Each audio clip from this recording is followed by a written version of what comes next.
Professor Wergeles here. Make sure you save all your work.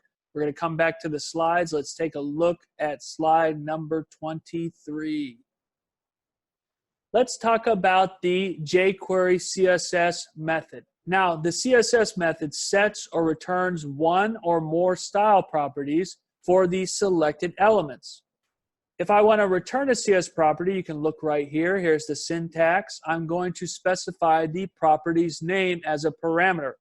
So if I want to return the value of a specified CSS property, we're going to use this syntax here.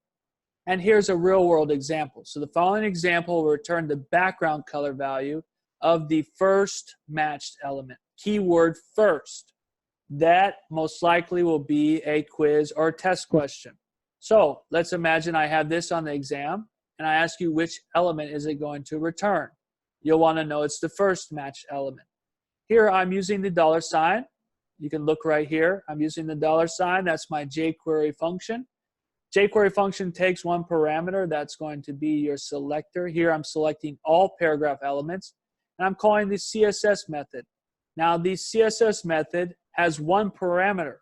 In this case, it's going to be the property's name. That's a CSS property. And I'm going to return the value of that property. But what happens if I want to set a CSS property?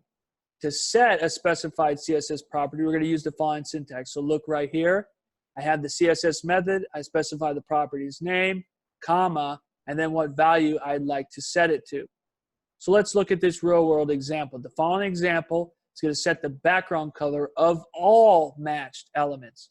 So you'll notice if I do a selection to get the value, it's going to select the first matched element. If I'm setting a value, it's going to set all matched elements. That's a big difference, and that would be a good test question. So here I have the $. That's jQuery. jQuery is a function call, and it takes one parameter. That's your selector. In this case, I'm selecting all paragraph elements.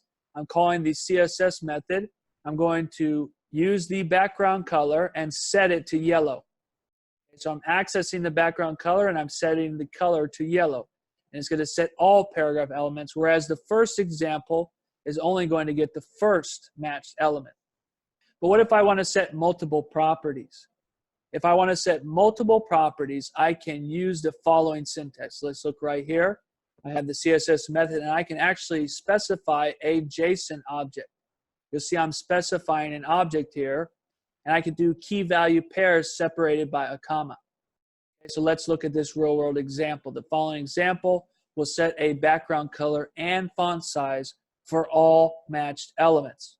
So here I have the $. Let's look here. And then the $sign is accessing jQuery. So jQuery is a function call. The function takes one parameter. In this case, it's selecting all paragraph elements. I'm going to use the CSS method, and I'm passing an object to the method with key value pairs separated by a comma. So I'm changing the background color to yellow and the font size to 200%. Now we're going to use this CSS method in the next coding exercise. So let's go to the code. We're going to look at css.html, and we're going to do this in the next video. Stick with Professor Wergeles.